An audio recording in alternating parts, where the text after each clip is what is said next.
All right. Well, first of all, bro, Oh, we're appreciate on? you. Yeah, we're on. We're We're on. rolling. Okay. I'm gonna edit some stuff out because you be a mess. Yeah. But yeah, we're live. So appreciate you coming on my Hello. podcast. Thank you.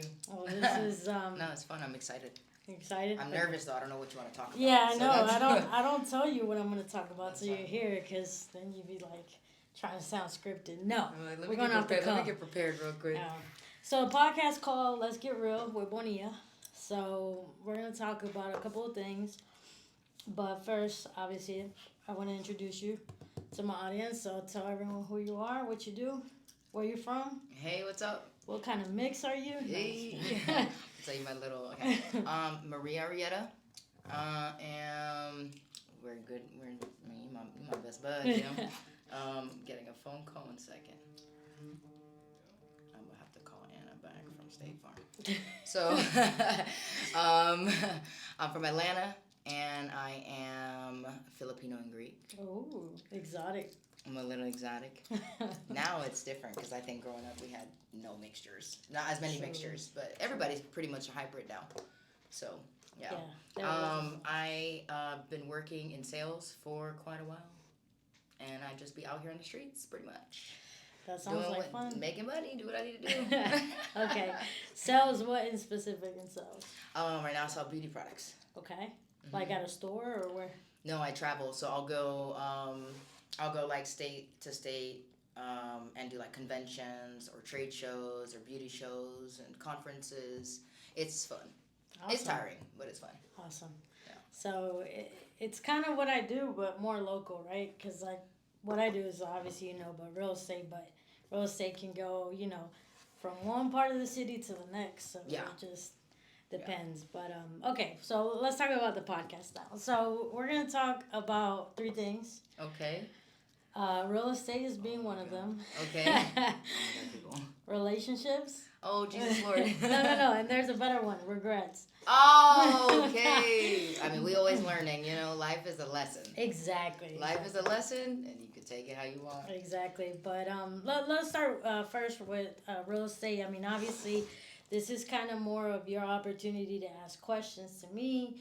My opportunity to learn like what other people think about real estate, because really when you work in the environment, you don't really know what people think outside of the environment. Yeah, right? Yeah, definitely. So, like what do you feel like? Is it important? Is it not important? People who are around you, do they own real estate? What are their sentiments on it? So you want a different perspective. Yeah, exactly. Because you're like in the jar, so you want somebody outside the jar. Yeah. Okay. Exactly. Gotcha. Okay. So do you own real estate? Right now, no. Okay. Have you ever thought of owning? Of course. Okay.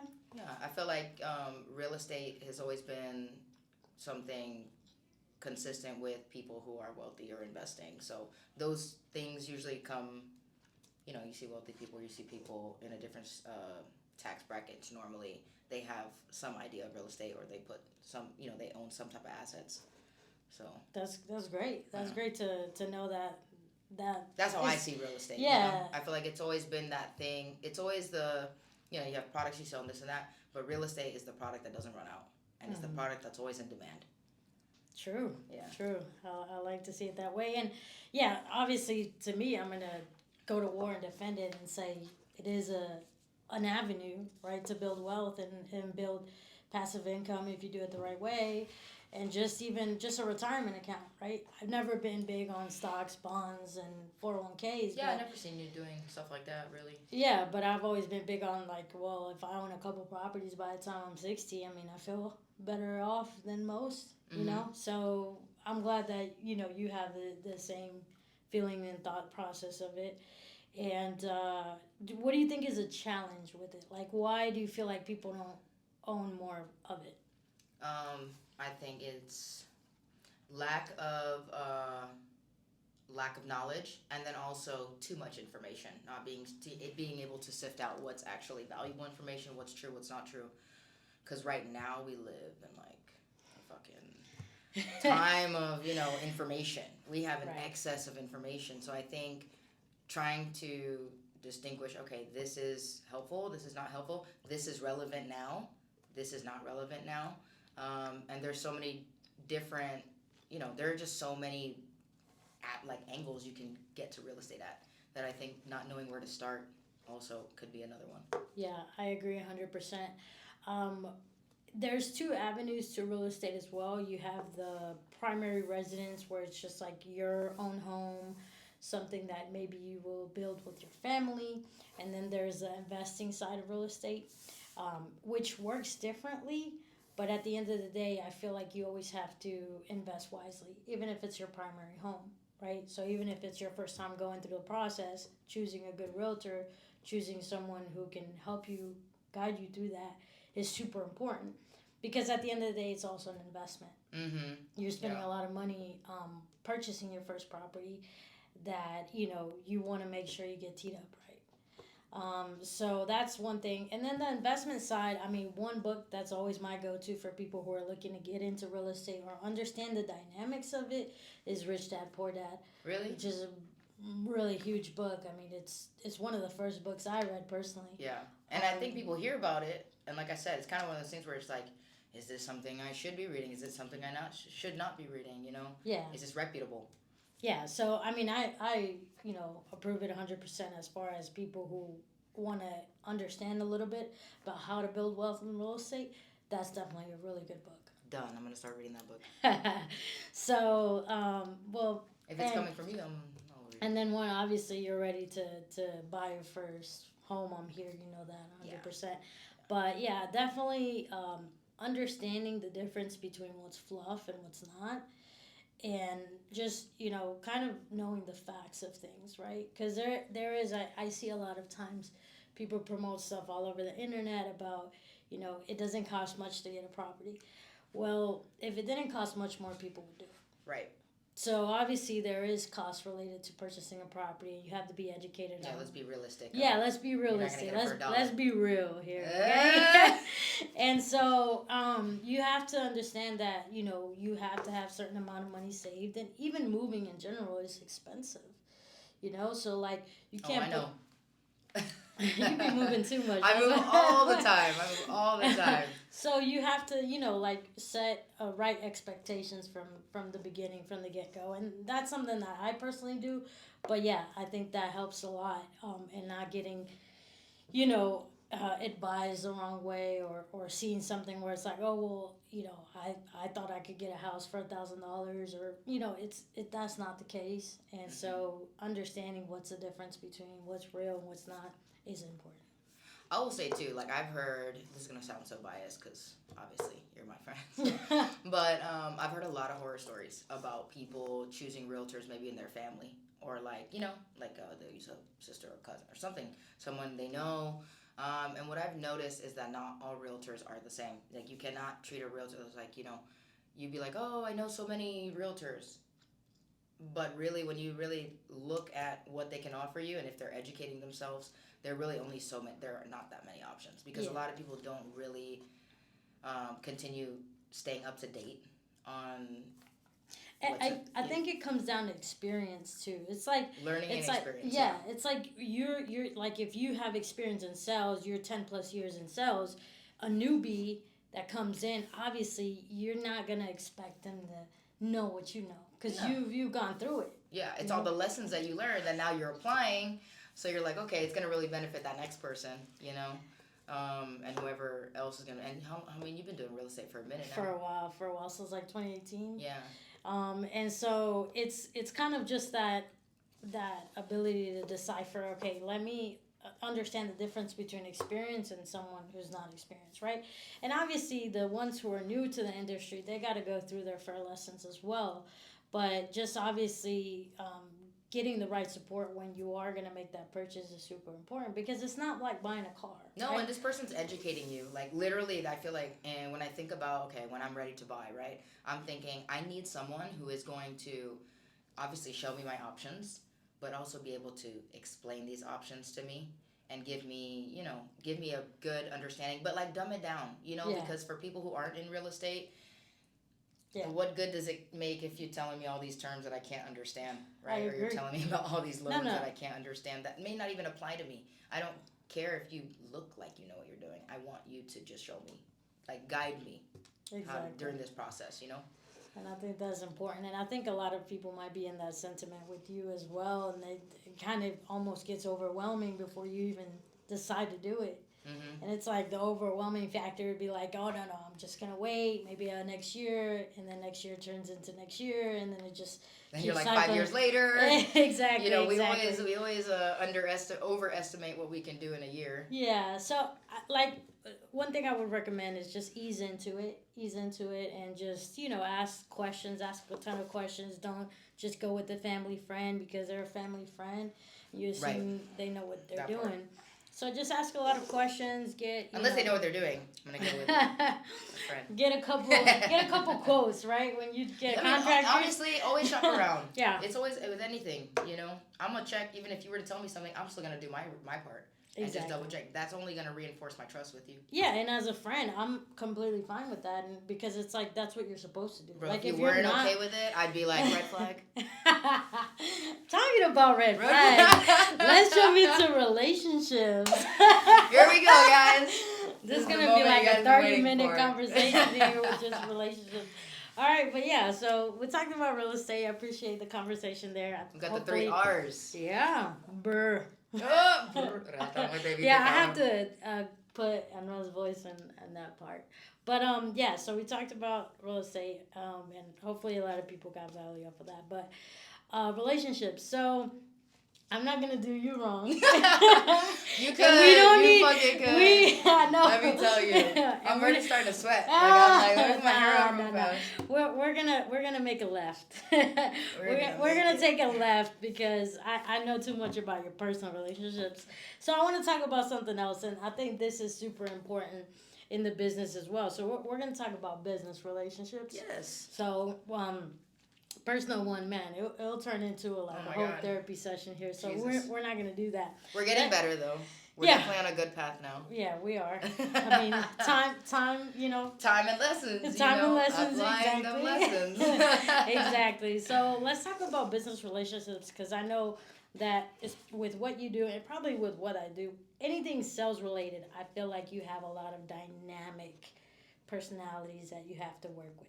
Mm-hmm. And I know I live it every single day. Like, I have to deal with other agents when I'm representing a client, right? So if I'm representing a client, I could be the most cool and chill person, but then I'm dealing with another agent who's representing the other client, and they can have a way different personality, very aggressive, passive aggressive, and stuff like that.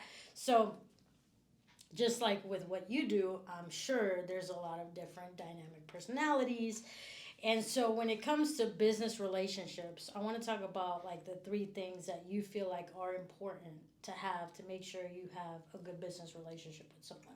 So 3 of the things that someone can do to make sure, first of all, it doesn't become a hostile work environment. Mm-hmm. And second, how to get along get along with everyone. Because at the end of the day, you definitely don't want to be that person causing the ruckus. Yeah, and I'm happy you said the things that you can do, because I feel like, you see other people and you're like, well, they could be this way, they could, and I mean, that's just not the approach that you want to have in life or in any kind of relationships, especially with business, because people are how they are, and that's it. So a lot of it is like being able to channel the type of the type of personality you need to be maybe in that situation. So I always think of it as like matching people's energy.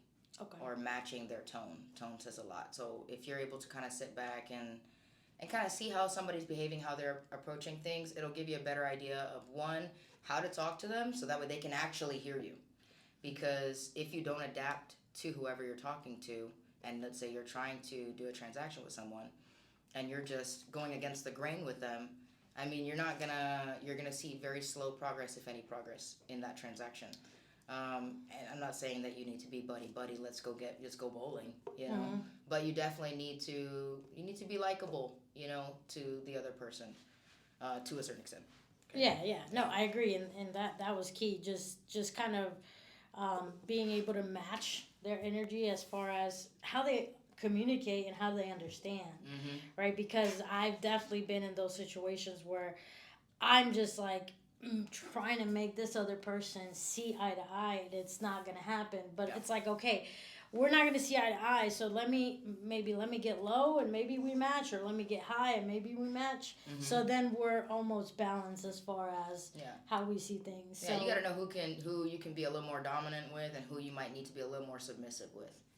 Which kind of personalities you need to balance out that relationship.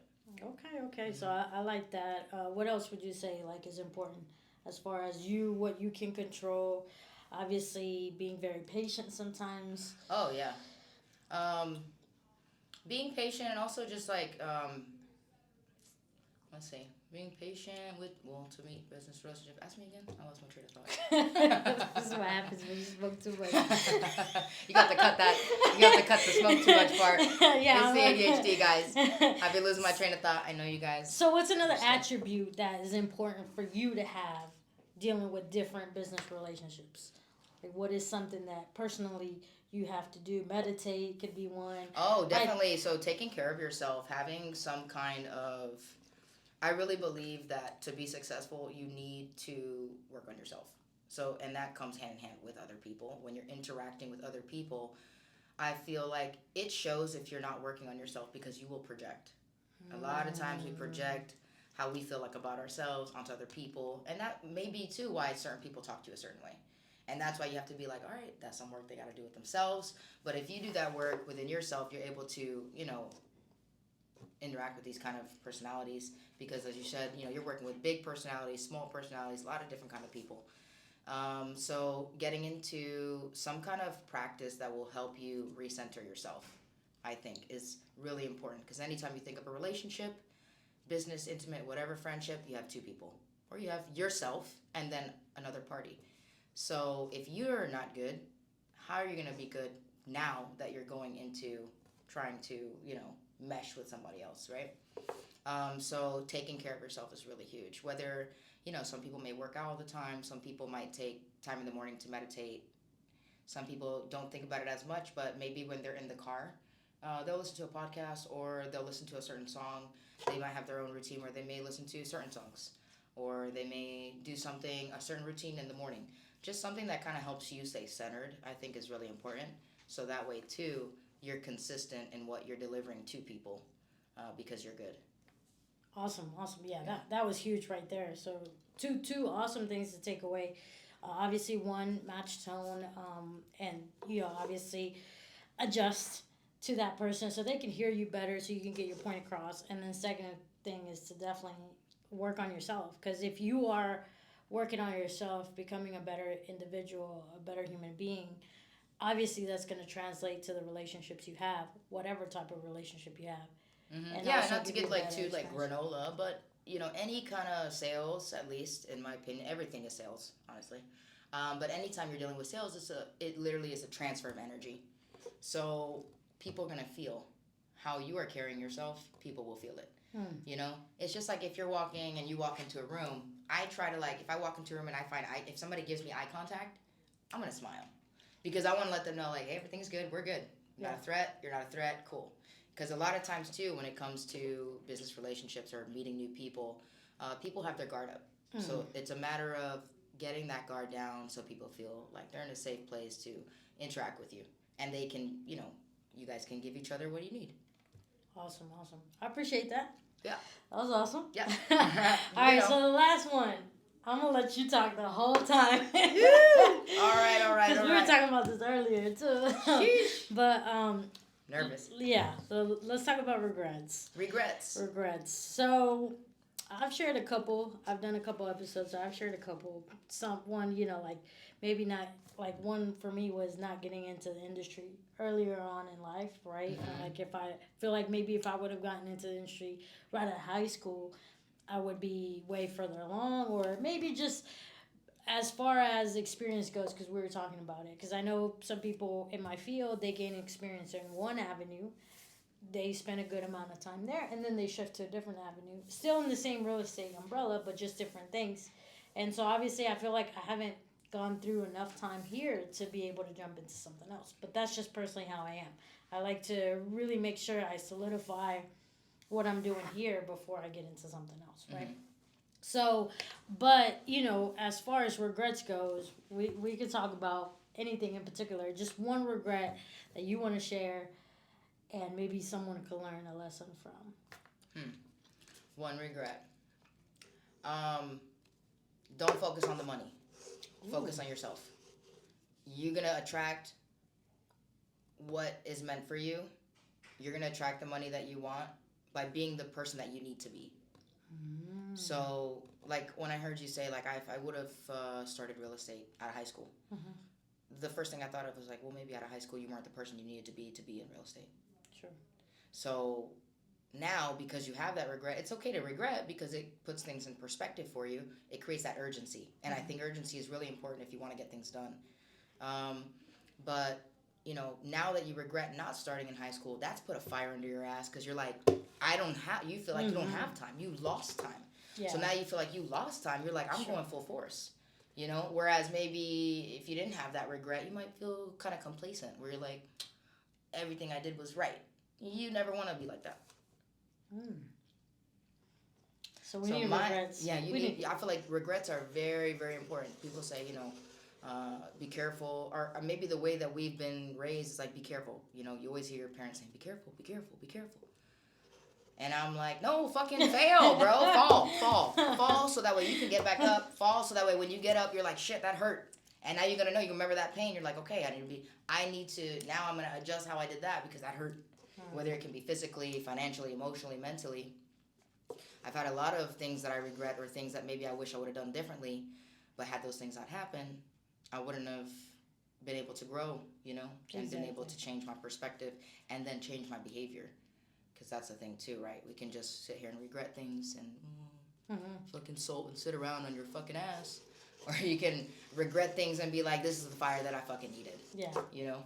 Like now Yeah. I'm fucking ready. I like that. Yeah. So for you, it would be you were too focused on the money, what brought money, what did this, what that, instead of focusing on yourself. Yeah, because I mean, you know this, I don't feel like I had that much money growing up. So, you know, when you don't have something, you're thinking, okay, that's what I need. So you're thinking, okay, how can I get it? How can I get it? How can I get it? And what happens is you start overloading yourself working. You know, I mean, you did it too. Like when we were coming, you know, going through high school, we're working. Coming out of high school, we're working. We're working crazy hours. We're doing anything to get money. Yeah. And when you're doing that, I'm not saying it's a bad thing to do. It's good to have a good work ethic. It's good to have that drive. But if you're not focusing on after work yourself, you're just thinking, okay, I just need to show up for work. But you also need to show up for yourself.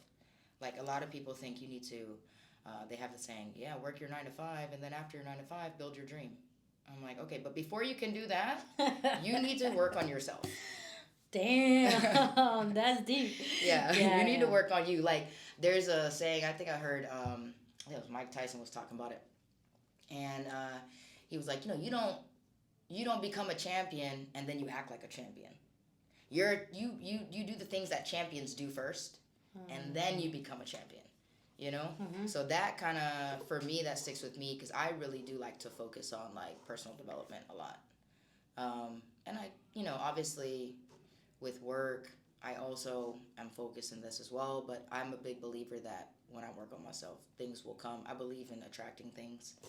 I like that. I like that a lot, and that's a huge lesson in this video as far as because you when you're in the grind. Oh, okay. You want the phrase. But no, definitely when you're in the grind, you don't see those things. You know, you don't see the fact that maybe you're so focused on the money that you let yourself go. And you know, we could talk about that in relationships as well, right? Oh yeah, like, these things I feel like are copy and paste blueprints to a lot of different avenues in your life. Yeah. Too overly focused on external factors instead of you internally, you yourself as a person. Your personal growth is gonna hinder everything else around you. Oh yeah. And their growth around them. Yeah. Because imagine you're working and then you finally get the position that you need. And yeah, you might have all these hard skills, but what about your soft skills? When you start moving into positions of management, of leading teams, of all these things, in higher positions, you need to know how to interact with people. How many times have you had a manager that does not know how to fucking talk to people? That does not know how to get you to do what we need you to do for this company to see you perform and produce. A lot of that has to do with you talk to these managers who are shit managers, and people leave these places because of the managers. So these kind of people you don't want in your companies. But you talk to these people, and you'll hear them just talk about work. They don't have a life. If you don't have a life outside of your work, and you, like, what are you doing? Even if it's like, it doesn't have to be like you have all these different hobbies, because obviously time is limited, energy is limited in each day. But you do need to have something that keeps you grounded and something that pours back into yourself. For some people, it's spiritual. Some people, it's physical. Some people, it's mental. To some extent, you need all of them. Yeah. But, yeah, I mean, Oprah talked about this, honestly. She had, no, for real, she had, when she was talking about how she attracted the things that she wanted, she realized that she needed to keep herself grounded, and she needed something that was going to pour back into her. And for her, that was like prayer, you know. For other people, it could be different things. Yeah. You know, could just be saying thank you for, like, the little things, like just writing down what you're grateful for in that day, you know, just to keep yourself grounded. Like, okay, well, I'm a human. I'm going to go interact in this world, and I need to play my part, whatever that is, whatever role that is. Yeah, that's awesome. Man, I appreciate it. Yeah. We talked about a lot. We discussed a lot. Now, I feel like everyone's going to get huge value from this. And hopefully, you know, with everything that we share, even just putting a seed into one person as far as what we feel like our experiences have brought us. This is years of experience. Yeah. We've known each other, what, like 15 years now? Yeah. You know? Yeah, 15 years. And so it's a lot of experience. There's no way in hell 10 years ago, even maybe 5 years ago, No. we could have had this conversation we're having now. No, because, dude, our 20s, like, everybody's starting at a different point. Where we started, I feel that our 20s were really about trying to understand how to live. Yeah. Catching up. And we're trying to understand, we didn't have that net. So we're trying to understand, okay, now we're out in the world, and now we're actually adult, even though we're taking care of ourselves before. Now we actually got to take care of ourselves, and have a roof over our head, have a job that we maintain at the same time, try to maintain our relationships while still trying to network and meet new people, figure out what you want to do with your life, and then what's your favorite fucking color. You know, like, god damn, that's a lot. So your 20s, I wouldn't even stress it, like, do all I think we did everything exactly how it was supposed to happen. I agree. Yeah. But, all right, appreciate it, bro. Yeah. Thanks for coming on my podcast. Yeah, thanks for having me. I hope you guys enjoyed it. Yeah, I hope so too. Don't get up yet. Rata muete vite cabrón. Let me see.